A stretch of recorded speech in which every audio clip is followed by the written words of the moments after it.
All Blacks are heading into one of the toughest rugby tours imaginable, and Dave Rennie has just selected a 113kg wrecking ball who has never played a test match in his life. His name is Semisi Tupou Ta'eiloa, and if you haven't heard much about him yet, that could change quickly. At just 22 years old, Tupou Ta'eiloa has gone from fighting for an opportunity in provincial rugby to becoming one of rugby's superstars' most destructive ball carriers, and now he has earned selection in the All Blacks squad for the greatest rivalry tour of South Africa. The timing couldn't be more interesting. New Zealand are heading to South Africa for a traditional style tour featuring matches against South African franchises along 4 tests against the Springboks. It is exactly the sort of environment where physical forwards are going to be tested, and New Zealand have added more powerful loose forwards to the equation. But his rise hasn't been straightforward, and to understand why his selection has attracted so much attention, you have to go back to where the story began. Tupou Ta'eiloa was born on November 25, 2003 and raised in Mangere, South Auckland, with Tongan and Samoan heritage. At just 12 years old, his rugby journey took a turn when his father sent him south on board to the Otago Boys High School in Dunedin. He was leaving Auckland, moving hundreds of kilometres away from his family and entering one of New Zealand's best-known rugby schools.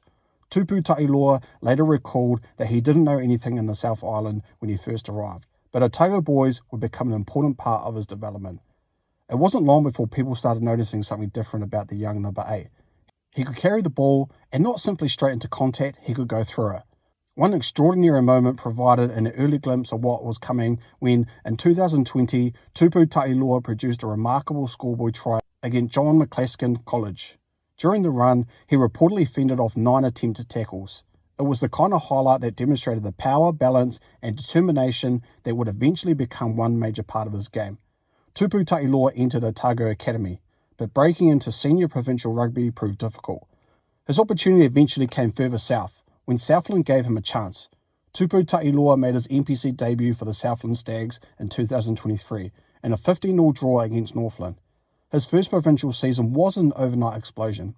He played 9 matches, with 8 appearances coming from the bench and scored 1 try. But importantly, he was finally playing senior provincial rugby and had a platform to prove himself. The following year, his role increased. He made another 9 appearances for the Southland Stags in 2024, starting 7 matches at number 8 and scoring 2 tries. His performances began attracting attention, and eventually, Moana Pasifika came calling. Even then, nothing was simply handed to him. He initially entered the Moana Pasifika environment through a pre-season training opportunity and saw it to prove that he belonged at Super Rugby level. What followed changed the direction of his career. In 2025, Tupou Ta'eiloa made a Super Rugby Pacific debut against the Western Force.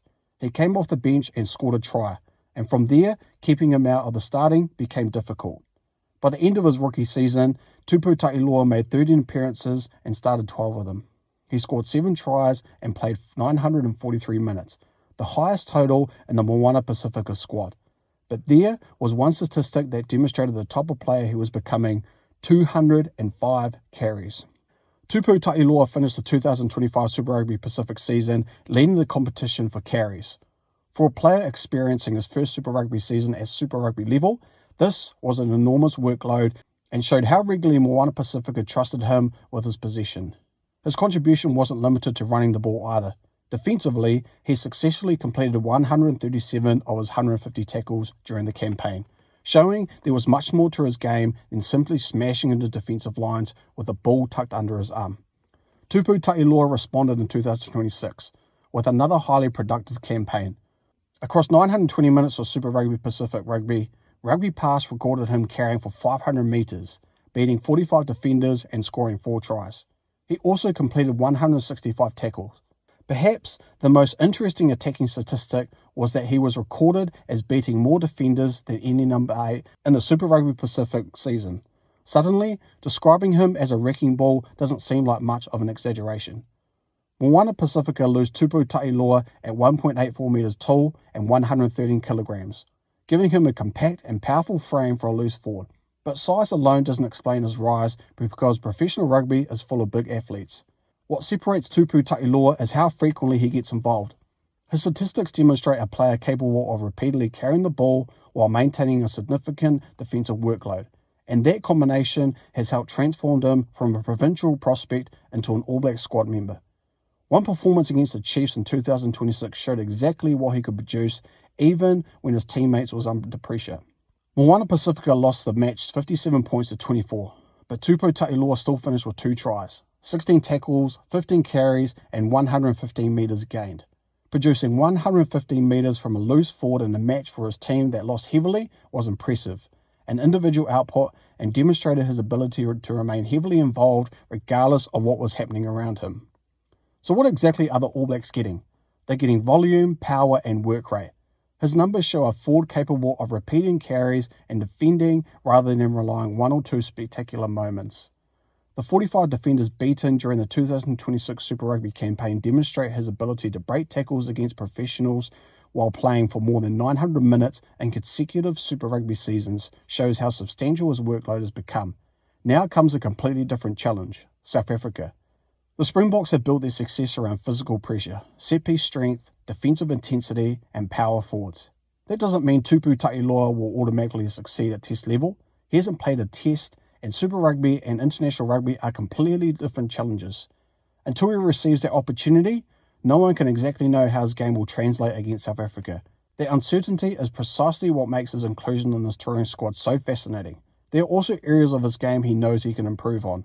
Rather than guessing about weaknesses, Tupou Ta'eiloa himself has spoken about things he wanted to sharpen on.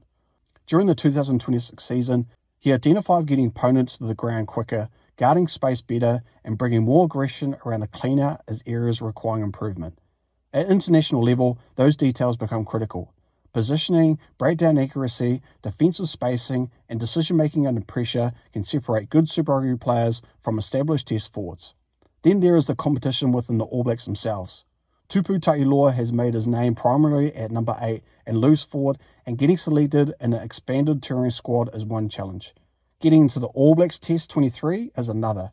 That means every opportunity he receives in South Africa could matter, particularly because the structure of the tour gives fringe and uncapped players opportunities outside of test matches to demonstrate what they can offer. His journey becomes even more remarkable when you consider how quickly everything has happened. A few years ago, he was trying to establish himself at provincial level.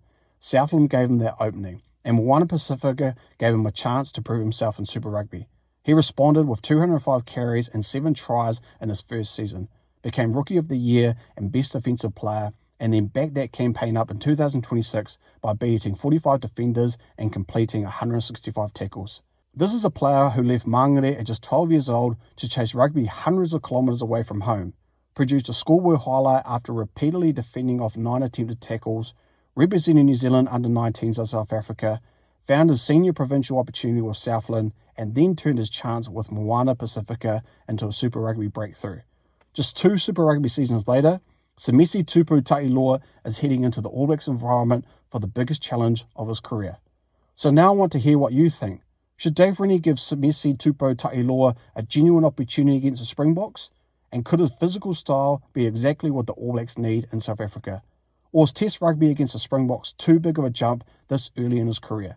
Drop your opinion in the comments below. And if you enjoyed this video, make sure to like, share and subscribe to the Rugby Highlights channel for more All Black stories, player profiles and rugby content just like this. Thanks for watching guys, and I'll see you next time. Peace!